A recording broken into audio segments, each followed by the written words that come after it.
Със заповед на министъра на образованието, науката и културата през 1993 година се обединяват две старозагорски училища – Начално училище Кирил Христов и първа прогимназия Людвиг Варенски.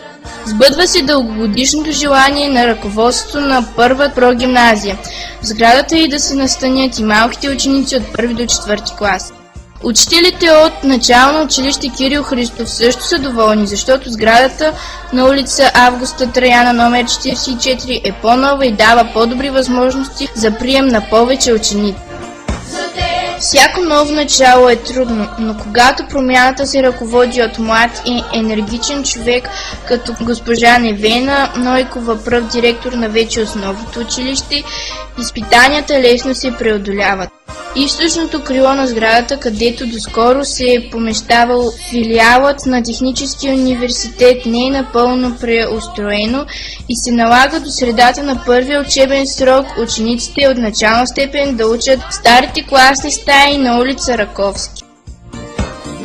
В новото училище се обучават 678 ученици, разпределени в 30 паралелки, 14 в начална степен и 16 в средна степен. За образованието и възпитанието на децата се грижат 47 учители и възпитатели, а ръководството на училището е от 3 души – директор Невена Нойкова и помощник директори Нетка Иванова и Георги Даков.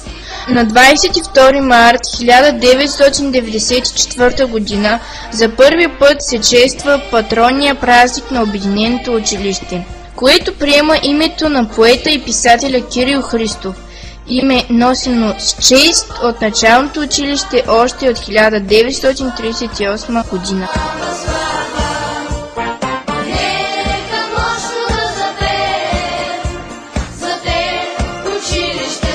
Основна цел на всяко училище е да подготви за успешната реализация в живота знаещи, можещи хора. В основно училище Кирил Христов учат умни и любознателни деца, които с ентусиазъм се включват в различни извънкласни дейности. Средният успех за учебната 1994-1995 година е много добър – 4,97.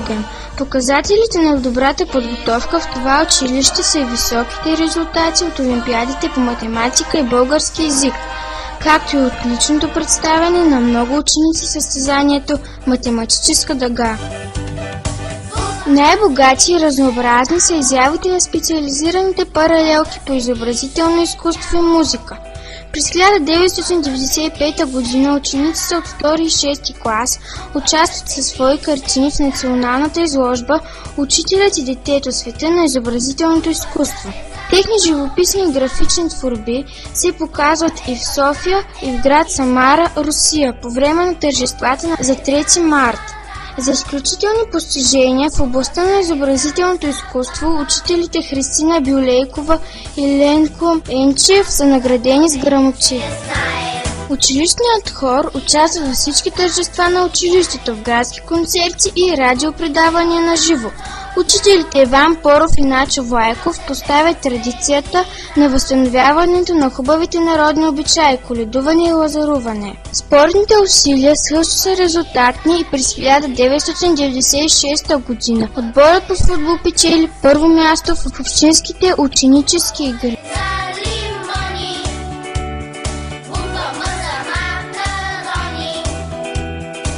През месец януари 1997 година за директор на основно училище Кирил Христов е назначен господин Балакчиев. По негова инициатива през месец юни същата година в източното крило на сградата се обособява самостоятелна административна част. Учителите вече се чувстват по-комфортно в отделна учителска стая. Подновява се училищната мебел в няколко учебни стаи. С средства на училищното настоятелство се оборудва кабинет по ранно чуждоезиково обучение. През 2001 година основно училище Кирил Христов е включено в програма за подпомагане от Британския съвет в София и в него започва работа като учител по английски език госпожа Мария Рей. Училището ни е първото и единствено основно училище в община Стара Загора. Съучител чужденец. Получават се като дарения учебни помагала по английски език, компютърна и друга техника. През месец октомври 2001 година сградата е газифицирана. Оборудват се 2 компютърни кабинета. Озеленява се двора, оформя се и зона за отдих в така нареченият английски двор.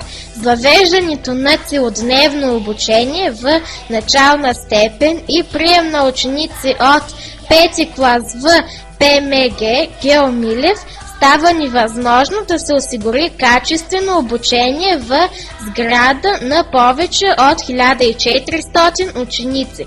По решение на Общинския съвет в Стара Загора основно училище Кирил Христов трябва да се премести в сградата на 10-то основно училище, което пък да се обедини с 9-то основно училище. Учителите от училище Кирил Христов приемат това решение с голямо притеснение. Дали няма да загубим някои ученици? Как децата от начална степен ще пресичат изключително опасната за преминаване улица Патриарх Евтимий? Опасенията са основателни, но преодолими.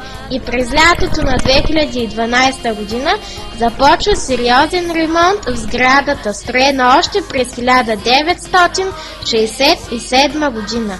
Учебните стаи се оборудват с нови мебели и с компютри. Сбъдва се мечтата на учителите от прогимназията да работят в кабинети. Новата 2012-2013 учебна година учениците посрещат в изцяло обновена и с най-модерна техника сграда. За енергията и настойчивостта си при ремонта и обзавеждането. Директорът на училището е награден от учителите с екскурзия до Румъния. В класните стаи на началната степен влизат и студенти от Педагогическия факултет на Тракийския университет, тъй като училището става база за тяхното обучение.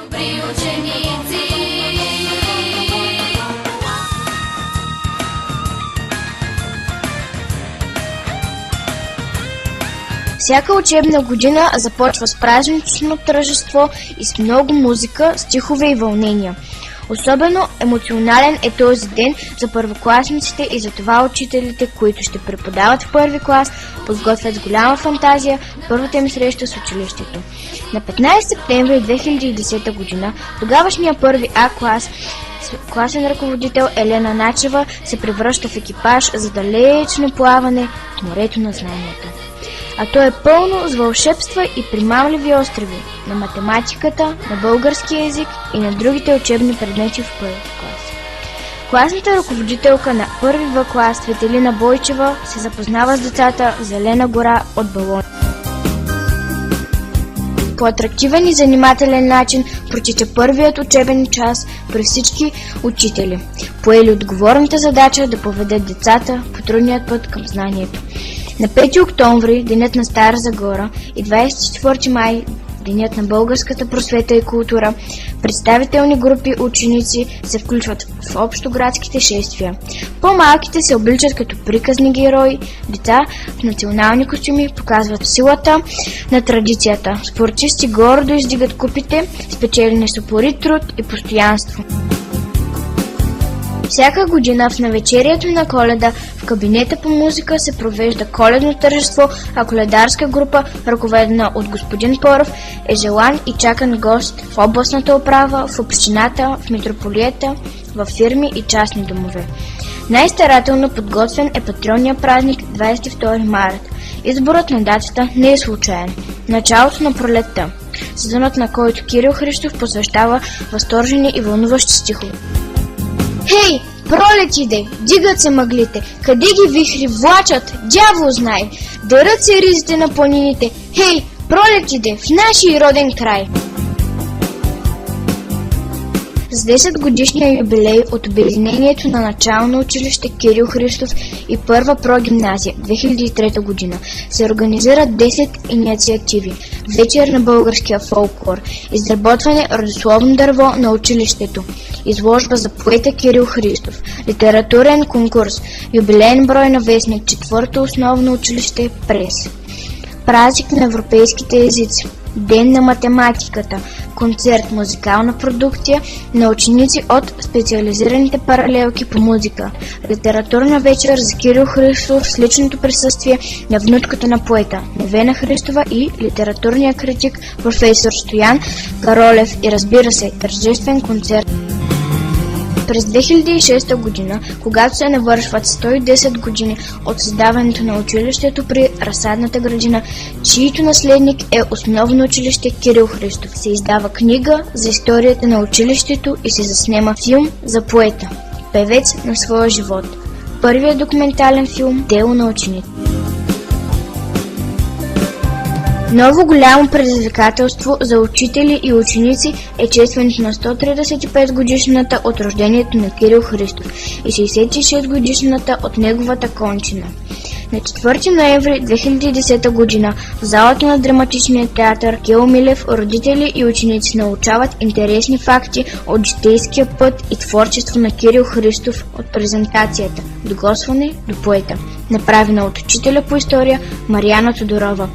Особено интересна и вълнуваща е срещата на поета с ученици от 6 и 7 клас, които разговарят с него за начина му на писане, за любимите му теми, за трудностите в житейския и творческия му път. Децата показват и умението си да рецитират негови стихове. Сценарият е подготвен от госпожа Виляна Манчева, учител по български език и литература, а ролята на Кирил Христов се изпълнява от младия старозагорски актьор Станислав Станев. С тази литературна вечер учениците и учителите от основно училище Кирил Христов засвидетелстват уважението си към паметта и личността на поета.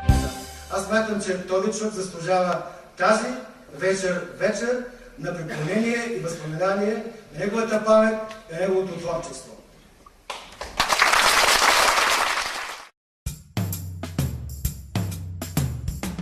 Постиженията на учениците от основно училище Кирил Христов в областта на науката, културата и спорта са несъмнени. Показател за високи успехи в учебна дейност са резултатите от външното оценяване след 4 и след 7 клас. През 2008 година учениците от 4 клас заемат второ място по успех в общината и в областта. През 2010 година училището е класирано на 5-то място на националното външно оценяване по български език и литература по модул 2 и на 3-то място по модул 1 в Старозагорска област. 3 поредни години, 2009, 2010 и 2011 година, учениците от 7 клас участват в националните етапи на Олимпиадата по история и цивилизация. Основно училище Кирил Христов е единственото в областта, което може да се похвали с такива резултати. През учебната 2010-2011 година 25 ученици от начална степен са на първо място в националното финално състезание, организирано от Сдружението на началните учители. През 2001 година Алекс Киряков спечелва сребърен медал на 5-я международен конкурс Европа в училище. 100 годишният юбилей от независимостта на България е особено значим за училището, тъй като Надежда Добрева, Моника Любомирова и Серафим Митроев спечелват първа награда на националния конкурс, посветен на това важно за всеки българин събитие. През 2011 година третокласникът Дамян Донев доказа математическите си способности са постигнати отлични резултати в математическия турнир Доктор Петър Берон. Хорът за народни песни Жараве и групата за народно пеене при училище Кирил Христов са наградени със специална грамота за 100 годишната от рождението на Филип Кутев и първа награда от националния фестивал с песните на капитан Петко Войвода през 2004 година.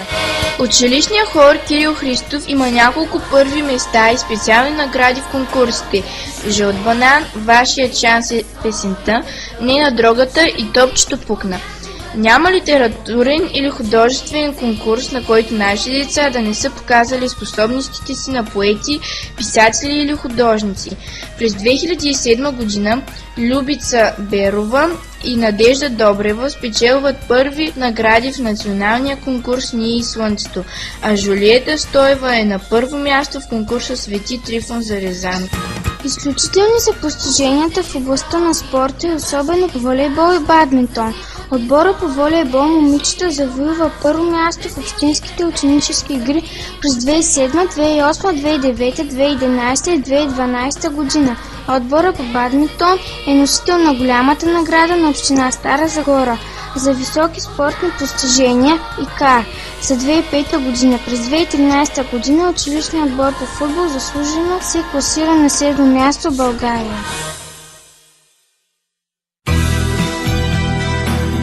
Високите постижения в научната, художествената и спортната дейност са резултат от упорития труд и постоянство на децата.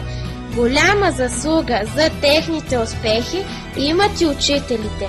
През 2013 година учителският колектив на основно училище Кирил Христов е отличен с наградата на Общинския съвет на Стара Загора Анастасия Тошева за високи постижения в образователното дело. Случайна среща в жената бяла, учителката своя аз познах. Отминаме, не беше ме познава. Затичах се, извиках и я спрях. Представих си я хубава и млада, с коси от злато в учебен час. И ако днес е бяла безпощадно, то тя е побелявала от нас.